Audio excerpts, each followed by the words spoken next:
자, 지난 시간에 이제 유가증권 평가까지 마치고 이제 기업 가치하고 영업권 평가로 왔는데 15장에 있는 평가는 기업 가치나 영업권이 최근에 이제 비로소 등장하기 시작했어요. 영업권 평가는 사실은 과거에도 있었는데 과거에는 굉장히 단순한 형태로 출제가 됐고 이제 비로소 영업권이 정상적인 형태로 출제가 되고 있습니다. 근데 영업권하고 기업 가치는 불가분의 관계예요. 왜냐하면 기업 가치가 나와야 영업권이 산정이 되거든요. 근데 영업권을 다른 방식으로 산정할 수도 있는데 기본적으로 기업 가치에서 출발하기 때문에 기업 가치와 영업권을 이제 붙여서 제가 한 장으로 마련한 거고 한 장으로 해서 설명을 드릴 거예요. 한 최소 2시간 반에서 3시간 정도 아마 설명을 드릴 것 같아요. 자, 기업 가치에 대한 개요를 보면요. 실무 기준에서는 기업체가 보유하고 있는 유무형의 자산 가치라고 되어 있는데 그러면서 이제 자기 자본 가치하고 타인 자본 가치로 구성된다고 이렇게 규정을 했어요. 자기 자본과 타인 자본으로 구성된다. 그래서 이제 보통 자산을 자본 더하기 부채라고 할 때 이 자본은 에쿼티라고 해서 이제 자기가 낸 돈이고 부채는 남의 돈을 얻어서 뭐에 썼냐? 해당 기업의 설비를 구매하든지 뭐 여러 가지 방법으로 썼겠죠. 그래서 자기 자본과 남의 돈을 들여가지고 해당 기업체에 뭔가를 지금 확보했기 때문에 자기 자본과 타인 자본의 합계가 이제 기업 가치가 되는 거예요. 그런데 그럼 결국 이제 내가 투자한 돈이 얼마고 내가 갖고 있는 부채가 얼마인지를 그냥 다 조정해서 더하기만 하면 그게 기업 가치가 되는가? 그렇지는 않고 기업 가치가 이렇게 자산의 가치랑 반드시 등가가 되는 건 아니죠. 주로 이제 기업 가치는 장래 창출하는 현금 흐름 그리고 이를 지표화한 수익성 지표 등에 의해서 추계하는 것이 일반적이다. 그러니까 이제 수익환원법을 원칙으로 하고 거래사례 비교법을 적용하고 그 다음에 원가법을 적용하는데 원가법의 틀이 요 틀이라는 거죠. 그렇죠? 자본하고 부채를 합산하는 거 형태가 있는데 이거보다는 수익환원법에 의해서 주로 결정을 하고 거래사례 비교법은 기업이 거래가 되니까 근데 어떻게 거래가 되냐면 기업마다 조금씩 다른데 기업의 주가의 몇 배로 거래된다든지 아니면 기업의 영업이익이 몇 배로 거래된다든지 이런 어떤 배수 같은 게 있잖아요. 예전에 제가 이제 멀티플이라는 표현을 썼는데 그것처럼 어떤 시장의 시장 배수라는 게 있는데 그걸 기준으로 해서 기업 가치를 계략적으로 추정할 수도 있고요. 그다음에 수익환원법은 대표적으로 이제 기업의 영업이익을 가지고 나중에 조정해서 이제 수익성에 기반해서 추계하는 게 수익환원법이고 수익환원법 또는 거래사례 비교법으로 평가를 주로 이제 많이 한다는 거죠. 자, 그래서 범위를 보니까 범위에 따라서 전체 지분과 부채 총 자산 가치를 평가할 때도 있고 지분 가치만 평가해야 될 때도 있고요. 그다음에 증권 가치라고 해서 증권 가치는 시가총액이라는 개념으로 나오겠죠. 시가총액 주식시장에서 상장된 기업인 경우에는 그다음에 자산 가치는 그 유무형 자산 순수하게 합산한 거. 가치 기준에 보면 뭐 공정시장 가치, 시장 가치, 공정 가치, 투자 가치 뭐 이렇게 돼 있는데 우리가 이제 보통 시장 가치나 공정 가치가 결국 이제 시장에서 인정받는 가치는 어느 정도인가. 전제가 계속기업과 청산, 요거는 수익환원법을 적용할 수 있지만 대부분 청산 가치는 원가법으로 평가하는 게 합리적이죠. 청산에서 뿔뿔이 다 흩어지기 때문에 그렇죠. 자, 그다음에 관련 규정을 볼게요. 관련 규정. 기업 가치를 감정 평가할 때 유가증권 등이라고 했잖아요. 등에 이제 기업 가치가 들어가면 기업 가치를 감정 평가할 때는 수익환원법을 적용하여야 한다. 이것도 이제 대전제는 수익환원법이다. 실무 기준을 따라가 볼게요. 수익환원법 적용하여야 한다. 역시 이제 강행 규정이에요. 근데 이제 항상 단서 조항이 뒤에 따라 붙죠. 그 불구하고 적용하기가 좀 곤란하거나 적절하지 않으면 다른 방법을 적용할 수 있다. 자, 그럴 때 수익환원법을 평가할 때는 수익환원법에서는 방법이 또 세부적으로는 할인 현금 흐름 분석법을 쓸 수 있고 직접 환원법 쓸 수 있고 옵션 평가 모형 등으로 평가한다 돼 있는데 대부분 할인 현금 흐름 분석법을 이제 사용하고 있단 말이에요. 우리가 FCF 모형이라고 부르는 이 모형을 갖다 쓰게 돼 있어요. 거래사례 비교법에는 유사기업 이용법, 유사거래 이용법, 과거거래 이용법 등으로 감정평가한다. 자, 원가법으로 평가할 때는 유무형의 개별 자산의 가치를 합산해서 평가한다. 자, 그래 단서 조항이 있어요. 계속 기업을 전제로 평가할 때는 원가법에 의해서만 평가하면 안 된다는 거예요. 그렇죠? 예. 앞으로 현재 창출하고 있는 수익이 중요한 거지 어느 정도의 자산을 갖고 있는지로만 평가하는 건 맞지 않다는 거예요. 그 유무형 개별 자산의 가치를 합산해서 평가하는 거는 대부분 청산 목적의 평가할 때 그렇다는 겁니다. 그런 내용이 좀 여기 써 있고요. 그래서 이제 FC, FF 모형, 그다음에 거래사례 비교법의 요 모형들, 그다음에 원가법 이런 것들을 차례차례 살펴보도록 합니다. 대부분의 이제 포인트는 여기에 이제 주안점이 더 있어. 이게 80%, 여기 밑에 있는 게 15%, 여기 원가법을 하니까 5% 정도. 그 정도 비중으로 내용을 숙지하시면 돼요. 뒷부분 안에 날려도 상관없고요. 왜냐하면 어차피 나오는 건 FC, FF 모형이거든요. 자, 수익환원법 FC, FF 모형 한번 볼게요. 가장 신뢰성이 높고 중용되는 모델 할인연금 흐름 분석법인데, 근데 여기 기업 가치는 영업 가치와 비영업용 자산 가치로 나눠지고 그걸 두 개를 합산한다 돼 있어요. 네. 지금 수익환원법을 적용하는 건 이쪽이에요. 영업 가치를 낼 때.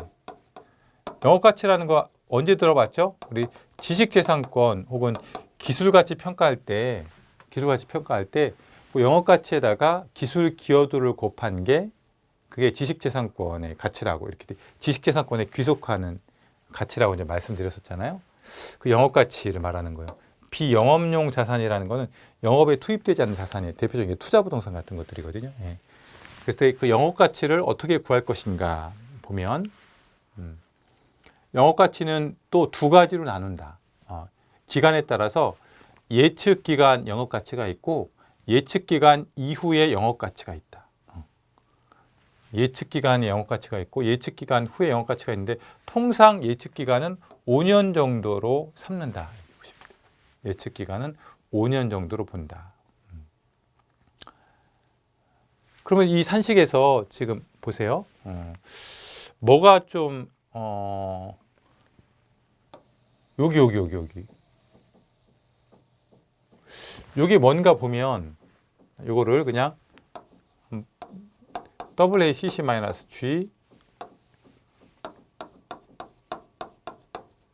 다른 건 잘 모르겠고요. 우리가 현재 아직 내용을 다 보진 않았으니까 요거를 환원율이라고 치면요. 환원율이라고 치면 R-G분의 FCF인데 FCF를 요거를 현금 흐름으로 보게 되면 말이죠. 저기는 N년까지 지금 합산했으니까 만약에 우리가 할인 현금 흐름 분석법 적용할 때 일반적인 수익환원법에서 5년 동안 보유한다 그러면 보유기간 동안에 현금 흐름의 현재 가치, 보유기간 동안에 NOI든 아니면 세전 현금 흐름이든 아니면 세후 현금 흐름이든 그거에 이제 할인 합산한 형태가 지금 첫 번째 거고, 뒤에 거는 N+1년이면 보유기간 다음 연도의 순수익을 기출환원율로 나누면 보유기간 동안의 다음 연도의 순수익을 기출환원율로 나누면 그게 뭐라고 불렀냐면 복귀가치, 재매도 가치라고 했어요. 이게 재매도 가치. 재매도 가치 기억나세요? 재매도 가치 뭐였냐면 기출환원율이 여기 있고 기출과 기입은 기억나세요? 기출은 이제 보유기간 마지막 연도에 이제 투자금을 회수한다는 의미라고 했죠. 반대가 기입환원율이 있었고, 그 다음에 보유기간 플러스 1년의 순수익. 5년 보유했으면 6년째 순수익을 기출환원율로 나누면 그게 재매도 가치라고 불렀어요. 할인 현금 흐름 분석법에서. 그럼 여기 G는 뭔가? 자, 기출환원율 이렇게 있는데 이 보유기간 다음 연도에도 계속적으로 영구하게 매년 뭐 1%든 2%든 상승한다. 순수익이 증가한다. 그러면 여기에다가 매년 연구 성장률을 빼줘야 된다 이렇게 말씀드렸었어요 제가. 그렇죠? 기초환원율에다가 매년의 연구 성장률을 빼주고 분자에다가 보유기간 다음 연도에 순수익을 해주면 이게 바로 재매도 가치가 된다. 그러면 동그라미 침범이 재매도 가치라면 1 더하기 R분의 N분의 1이니까 5년 뒤에 거를 현재 가치로 환산한 거죠. 재매도 가치의 현재 가치가 되는 거예요. 그러니까 예측 기간의 영업 가치하고 연구 영업 가치에서 그냥 분자에 있는 걸 순수익이라고 보고 분모에 있는 WACC를 그 할인율로 보게 되면 1 더하기 할인율의 순수익이니까 이거는 보유기간 동안의 순수익의 합계, 그 다음에 밑에 있는 거는 보유기간 다음 연도 기출환원율 마이너스 연구성장률, 이렇게 하면 이게 재매도 가치, 재매도 가치를 보유기간 동안으로 또 할인해 준 거, 이거는 복귀 가치, 그렇죠? 매기 현금 흐름 플러스 복귀 가치, 이거 완전히 이제 우리가 DCF 틀을 취한 거죠, 그렇죠? 이 틀 자체가, 그러니까 우리가 지금 확인할 거는 뭐냐면 여기 소위 말해서 순수익에는 기업 가치 평가할 때는 뭘 넣어줘야 되냐? 영업이익을 넣어주는 게 맞냐? 순이익을 넣어주는 게 맞냐? 당기순이익이 맞냐? 뭐 이렇게 해서 이 부분을 살펴볼 거고요. 그 다음에 할인율로 정하고 있는 좀 긴 WACC라는 거, 이건 어떻게 결정하는가? 이걸 볼 거예요. 네. 핵심이 FCF라고 WACC 결정하는 거예요. 네. 그렇죠? 그래서 이제 이 틀이 실은 DCF 틀을 취하고 있다. 이렇게 보시면 돼요. 자, 첫 번째 이제 FCFF 보도록 할게요. 잉여 현금 흐름이래. 잉여 현금 흐름. 뭐 프리 캐시플로우 투 더 펌 이렇게 돼 있어서 회사에 그 귀속되고 있는 잉여의 현금 흐름 이런 뜻인데, FCFF 이렇게 쓰기도 하고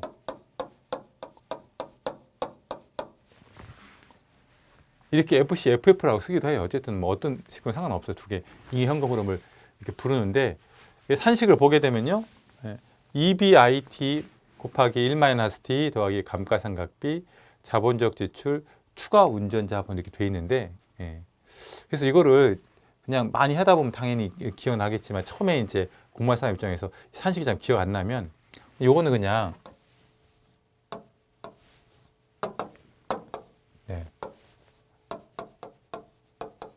영업이익이라고 여기다 보면요, 그렇죠? 영업이익이라고 보면 1-T 세후, 그렇죠? 세후잖아요. 1-T 세후 영업이익부터 시작해서 감가상각비를 더하고 자본적 지출을 빼고 추가 운전 자본을 빼고, 우리가 보통은 그러면 이제 이렇게 여기 영업이익이 이렇게 있으면 1-세후 이렇게 한 거거든. 세후 영업이익. 이 기업이기 때문에 세후까지 다 적용했을 때 세후 영업이익이 중요한 거예요. 세후. 우리가 보통 보면은 이제 NOI 모형이 있었고, BTCF 모형이 있었고, ATCF 이렇게 모형이 있었죠. 순수익, 세전 현금 수지, 세후 현금 수지 하면 지금 현재 기업 가치에서 따르고 있는 거는 ATCF로 지금 보는 거예요. ATCF. ATCF. 근데 ATCF. 그런데 단지 NOI에서 ATCF로 넘어갈 때는 법인세 등 이런 것도 고려되지만 DS라고 해서 이제 저당 지불액, 원금과 이자 이것까지 다 빼줘야 이제 ATCF로 가는데, 지금 기업가치 평가할 때는 일단은 영업이익에서부터 출발하기 때문에 영업이익에서 세율만 고려한 세후 영업이익을 기준으로 현금 흐름을 계산한다 이렇게 생각하시면 돼요. 세후 영업이익. 자, 그다음에 그 뒤에 감가, 그러니까 EBIT가 정확히 그 earning before interest tax거든요. 이자와 법인세를 차감하기 전에 순이익, EBIT 이렇게.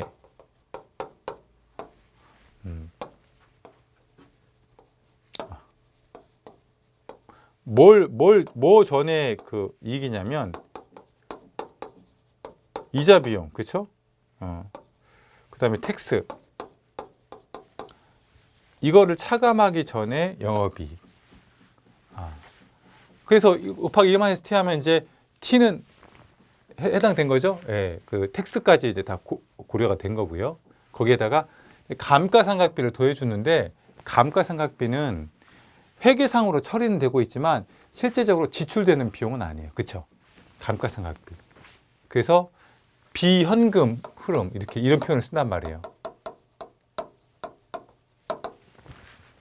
현금 흐름이 동반되는 지출이 아니에요.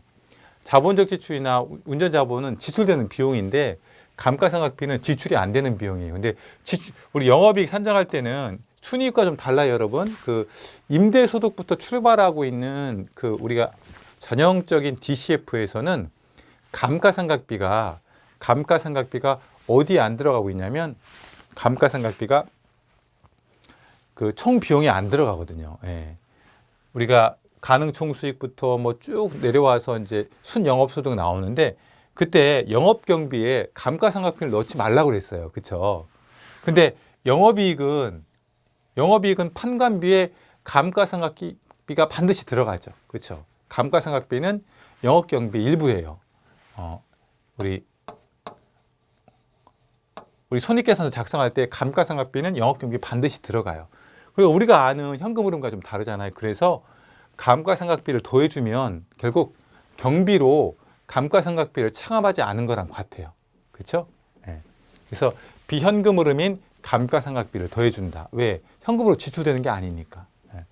자본적 지출은 우리 여러분 헷갈리니까 처음부터 다시 좀 설명해 보면 이렇게 돼요. 우리가 임대료 기준으로 해서 수익환원법을 적용할 때 여기 이제 가능 총수익이 이렇게 있었고요. 그 다음에 이제 공실 앤드 불량부채. 그렇죠? 이렇게 빼게 되면 뭐가 나온다 그랬죠? 여기 빼게 되면 유효 총수익 EGI, efficient. 여기는 포텐셜에서 PGI 이렇게 표현됐죠. 그렇죠? 여기에다가 영업경비를 빼주면 이게 순영업소득이었어요. 이걸 NOI라고 불렀고요. Operating Expense에서 OE라고 불렀죠. 그렇죠? 여기에 저당 지불액 DS라고 부르는 거 원금과 이자를 빼게 되면 여기 이제 세전 현금 수수가 되죠. Before Tax 캐시플로우에서 BTCF라고 불렀죠. 여기에 이제 영업소득세, 법인소득세겠죠.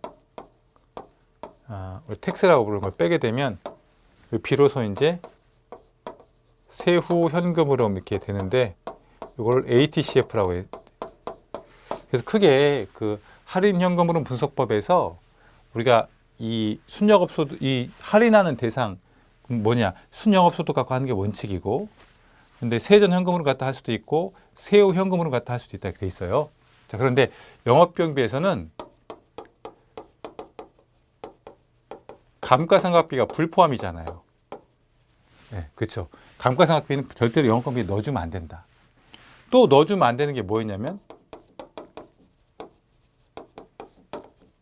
자본적 지출은 넣어주면 안 된다. 네. 이것도 불포함이다. 왜? 자본적 지출은 부동산의 가치를 증가시키는 항목인데 내가 리모델링을 하고 어디 보강을 하고 해서 이제 소위 말해서 이 건물이나 자산의 가치를 증진시켰는데 이거를 비용으로 인정해 버리면 순 영업소득이 줄어든 효과고 그걸 할인해서 합산하면은 오히려 수익 가치가 낮아지잖아요. 아니 그래서 내 자산의 가치를 증가시키려고 지출했는데 수익 가치가 낮아진다는 게 말이 안 되죠. 그러니까 자본적 지출은 일반적인 영업경비에 넣으면 안 된다. 동일하게 감가상각비도 영업경비에 넣지 않는다 이렇게 말씀드렸거든요. 근데 우리가 손익계산서를 작성하다 보면 손익계산 어떻게 됩니까? 매출액이 있고 여기 이제 매출 원가가 있죠. 그래서 매출 총이익. 여기에 이제 판관비를 해주게 되면 여기가 영업이익. 그렇죠? 그다음에 영업의 수익을 더하고 영업의 비용을 빼고 그러면 뭐 쭉 단기 순이익에서 쭉 내려가는데 여기서 끝나요. 여기서 끝났는데 기업의 현금으로 회계 처리상으로는 판관비에 감가상각비가 들어가 있어요. 그렇죠? 그러니까 감가상각비를 여기 감가상각비까지 고려돼 있으니까 감가상각비를 더해줘야 실제적으로 영업이익 중에서 현금으로 지출되지 않은 비용만큼을 보정해 준 거예요. 그렇죠? 이렇게 해야 실제적으로 회사에 쌓인 영업이익이에요. 맞죠? 이 수치상의 영업이익 말고 회사가 보유한 현금이 이렇게 된다는 거죠. 감가상각비는 지출된 게 아니니까. 근데 자본적 지출을 했어요. 여기서 자본적 지출을 했다고 치면 자본적 지출은 말이죠. 아까 자산의 가치를 증가시켰지만 이렇게 해서 얘 현금으로 증가시키겠죠. 자본적 지출을 했다는 얘기는. 근데 여기서 말한 자본적 지출의 의미는 뭐냐면 수익적 지출은 여기 다 판관비에 들어갔겠죠. 자본적 지출은 설비를 보완하느라고 설비를 뭐 더 도입했어요. 혹은 뭐 설비를 보수하느라고 돈을 쓰였어요. 그 돈을 들여야만 이 영업이익이 창출된다고 보는 거예요. 그래서 자본적 지출은 필수적인 현금 지출 비용으로 보는 거죠. 이 기업 가치를 평가할 때 현금 흐름상에 자본적 지출은 여기와는 다르게, 여기 수익 가치와는 다르게 여기서 기업 가치를 낼 때는 당연히 자본적 지출이 매년 얼마 있으면 그 비용으로 지출해야 돼요. 근데 자본적 지출이 여기 지금 안 들어갔다고 본 거예요. 판관비 안 들어갔다고 보니까 별도로 다시 빼준 거예요. 이렇게. 그 다음에 추가 운전자본이라고 했는데 운전자본이 얼마 든다고 해서 만약에 빼줬는데 추가로 운전자본이 든다는 얘기는 추가로 이제 지출된다는 얘기예요. 그래서 이거는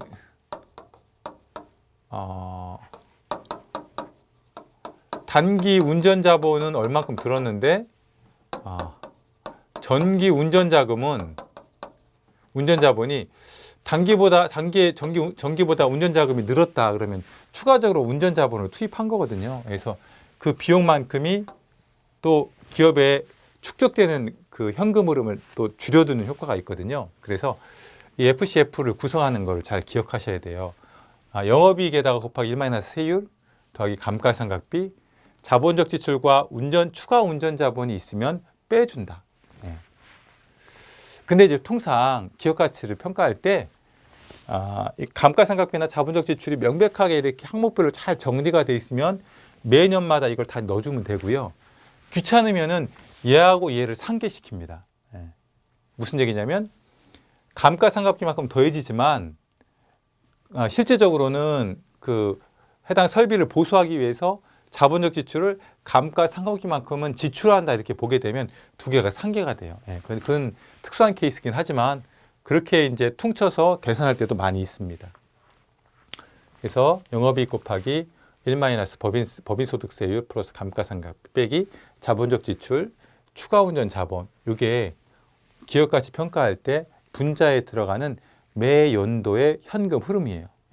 영업이익부터 시작해서 이렇게 ET, 감, 자, 추 이렇게 해갖고 추자를 따갖고 앞에 거는 더하기 뒤에 건 빼기 이렇게 두 개 기억하시면 돼요. 자, 그 다음에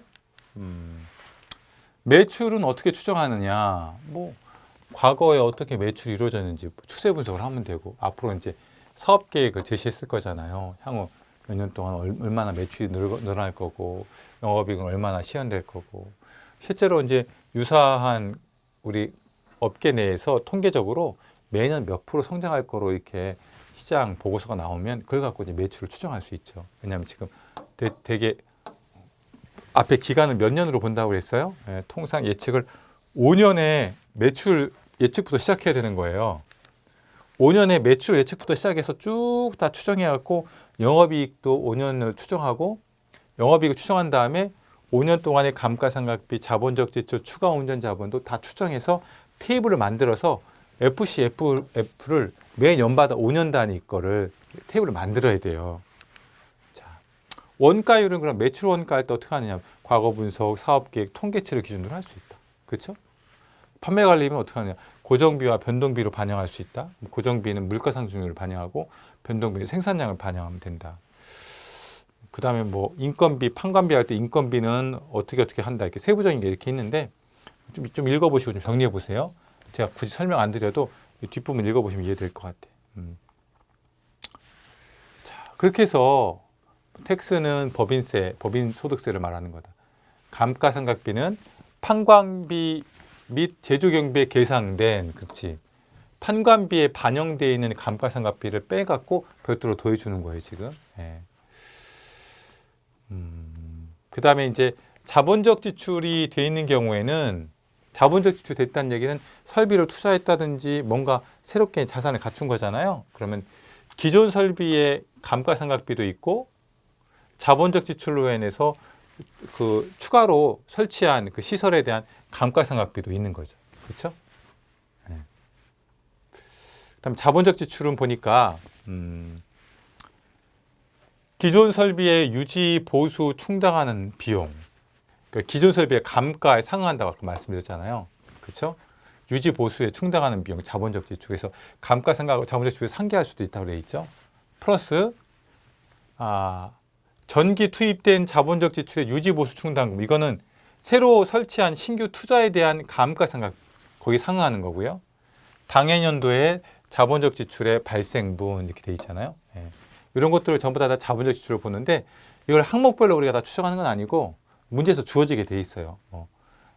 문제에서 뭐 매출액의 몇 % 자본적 지출 뭐 이렇게 나오기도 하고 감가상각비와 상계됨 이렇게 표현되기도 하고, 그래서 세부적으로 이렇게 다 이거를 다 더해갖고 자본적 지출을 삼지는 않고 다 계산은 이게 구체적인 계산 과정을 거치지 않고 자본적 지출 간단하게 좀 제시될 거예요.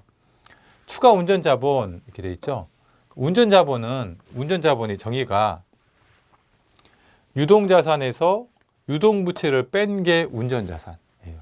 유동자산에서 유동부채를 뺀 게 운전자산이라고 부르는데, 그거 이제 증가분을, 그러니까 운전자본이 얼마큼 증가했냐, 추가 운전자본이 운전자본의 증가분인데 매출이 증가하고 매출 중에서 운전자본이 차지하는 비율이 있으면 매출 증가분만큼 운전자본도 매년마다 늘겠죠. 그렇죠? 그래서 추가 운전자본도 매출에 연동될 때가 많이 있어요. 예. 매출이 증가하는 부분, 운전자본 소요율을 곱한다. 운전자본 소요율을 계산하는 식입니다. 이게. 매출채권 회전율 분의 1, 재고자산 회전율 분의 1 더하기 빼기 매입채무 회전율 분의 1. 이렇게. 매출채권 회전율, 그 재고자산 회전율은 여기에 해당되는 거, 유동자산 부분에 해당되는 거고, 이건 유동부채에 해당되는 거예요. 그러니까 유동부채라고 표현하는 게 매입채무라는 게 그 원재료를 사와서 거기에 대한 그 금액을 지급하지 않은 미지급 금액 같은 게 여기 들어가는 거고, 매출채권이니까 외상 매출, 그렇죠? 외상 매출. 100억 원을 이렇게 생각해 보세요, 여러분.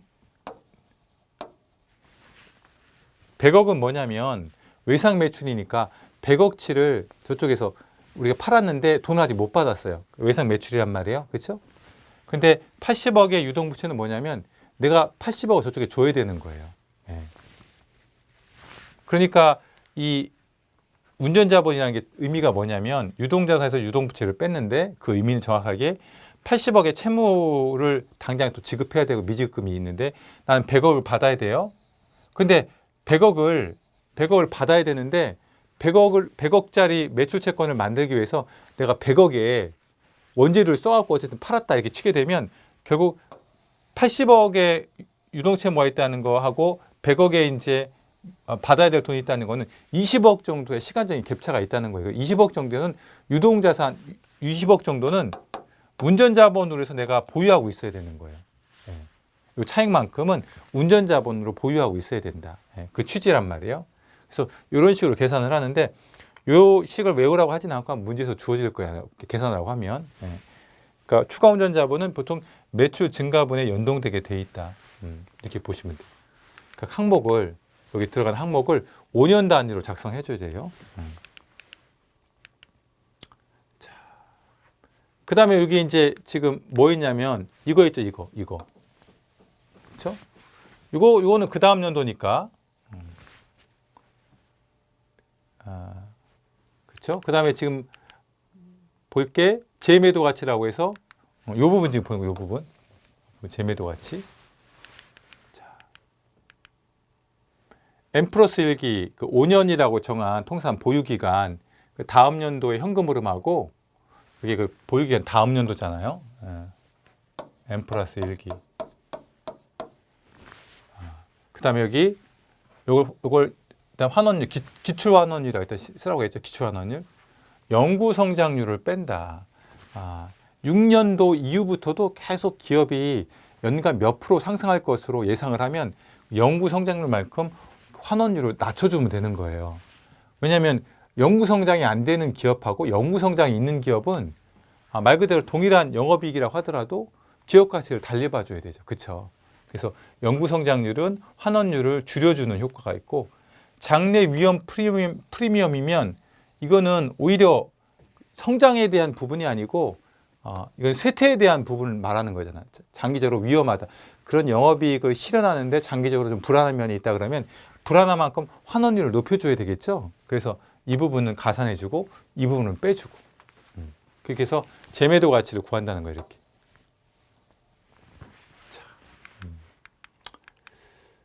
그래서 잉여 현금 흐름에서 이 부분을 감가상각비는 어떻게 처리하고 자본주의 기출, 추가 운전 자본에 대한 부분을 그 5년의 테이블에 다 넣어야 돼요, 여러분이. 넣을 수 있어야 돼요. 통상은 뭐 감가상각비하고 자본주의 기출 상기하더라도 운전 자본은 매출액에 연동돼서 보통 증가하는 것으로 많이 상정을 한다. 자, 그다음에 우리가 봐야 될 게 뭐죠? 요거. 할인율로 보는, 환원율로 보는 요 WACC 요걸 볼 거예요. 할인율, 또 기출 환원율을 적용하고 있는 가중 평균 자본 비용. 그래서 이게 웨이티드 에버리지 코스트 오브 캐피탈 이렇게 될 거예요, 아마. 가중 평균한 WA까지가 웨이트 에버리지고 그다음에 코스트 비용. 근데 여기 비용이라는 표현 썼는데 소위 말해서 이자 비용이라고 하면 사실은 대출한 금액 곱하기 이자율이잖아요. 그때 이자율을 말한다고 보시면 돼요. 이자율. of capital, 투자한 자본에 대한. 그래서 보면 뭐랑 유사하냐면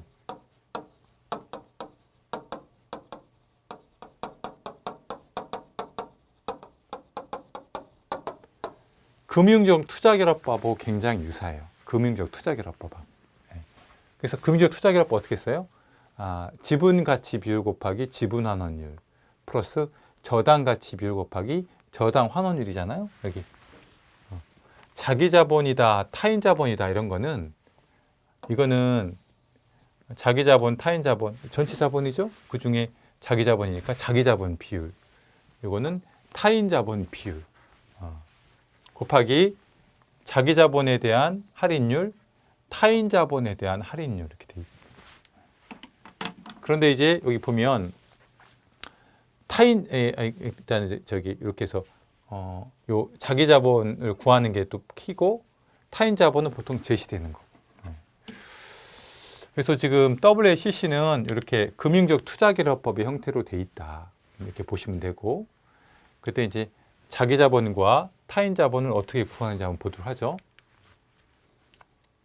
자, 여기 자기 자본하고 타인 자본 비율을 어떻게 적용하는가 보니까 이렇게 돼 있어서 자기 자본 400, 부채가 600이다. 그러면 이때 자기 자본 비율은 전체 400 더하기 600분의 400으로 적용하지 않고 1000분의 40이 아니라 600분의 400으로 적용하는 거다. 부채분의 자본으로 해서 적용된다. 자기 자본 비율은. 자, 자기 자본 비용 보겠습니다. 자기 자본 비용은 자기 자본에 대한 할인율이라고 생각하면 돼요. 자기 자본에 대한 할인율. 우리가 할인율이나 환원율은 전부 다 요구 수익률이라는 개념이라도 부자가 빼졌네요. 이렇게 되잖아요. 우리가 V는 R분의 A라고 돼 있으면 V 곱하기 R은 A. 어떤 부동산의 가치가 있으면 부동산의 가치에 대해서 몇 %만큼을 순이익으로 요구하는가. 임대소득을 만약에 요구한다고 쳤을 때 부동산의 가치에 대해서 몇 퍼센트를 순이익으로 요구하는가. 그래서 요 R이 환원율이기도 하지만 환원율은 기본적으로 요구 수익률이라는 측면이 있다고 했죠. 그래서 요소 구성법에 따르면 무위험률에다가 위험 할증률을 더하는 식으로 이렇게 됐잖아요. 그렇죠? 요소 구성법에 따르면 환원율을 요 논리가 여기에 들어와 있어요, 지금. 그렇죠? 자기 자본에 대한 할인율을 요구 수익률을 보는데 어떻게 요구 수익률을 보는가? 여기가 무위험률이고요. 이렇게 밑줄 친 게 위험 할증률이에요.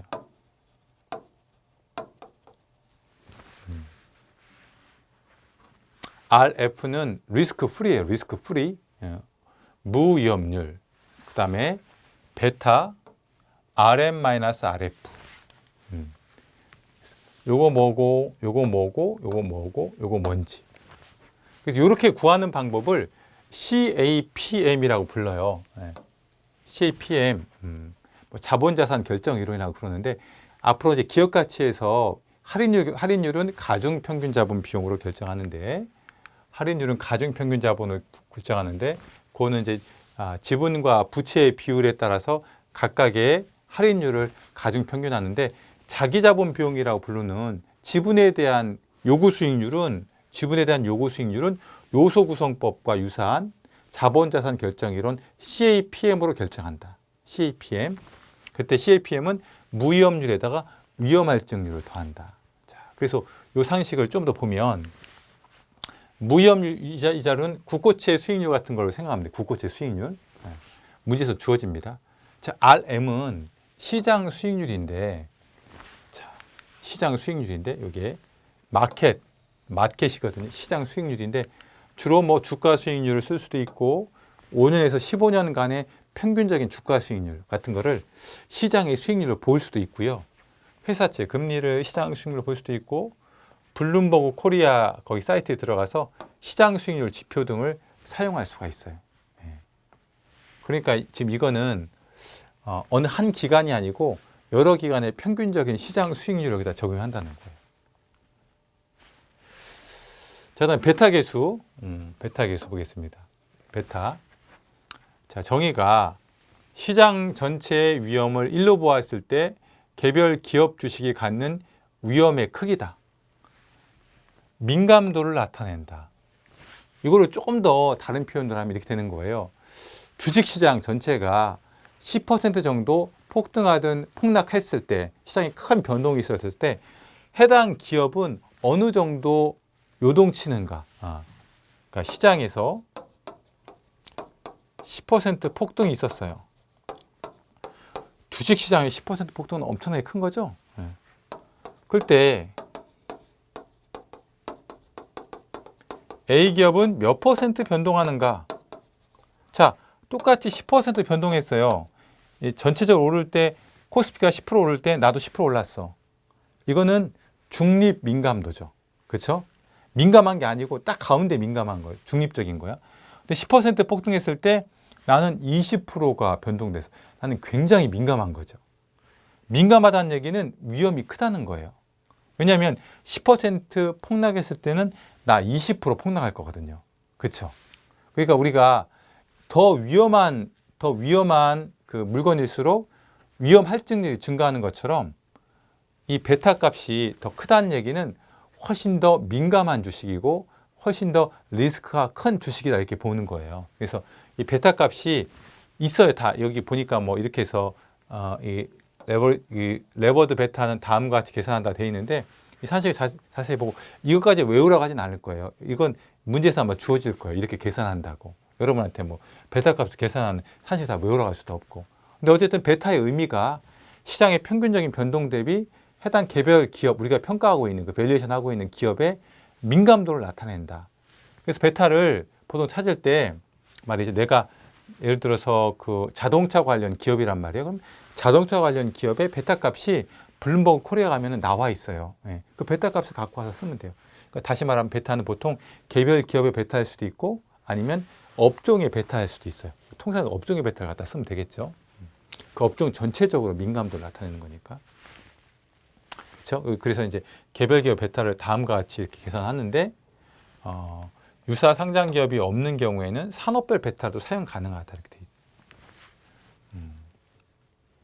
그다음에 위험 할증률은 회사 고유의 위험에 따른 추가적인 리스크 프리미엄. 추가적인 리스크 프리미엄이니까 넣어도 되고 안 넣어도 되는 거예요. 상황에 따라서 베타감 적용했을 때만 끝나도 되고 뭐 유동성 프리미엄이나 규모 사이즈 프리미엄이라고 뭐에 해당되는 거냐면 대기업에 비해선 중소기업이 조금 더 안정성이 떨어지니까 위험 할증률을 사이즈 프리미엄으로 해서 1에서 1.5% 더 가산할 수도 있어요. 이런 식으로 해서 이제 문제에서 주어지면 위험 할증률을 더하면 돼요. 예.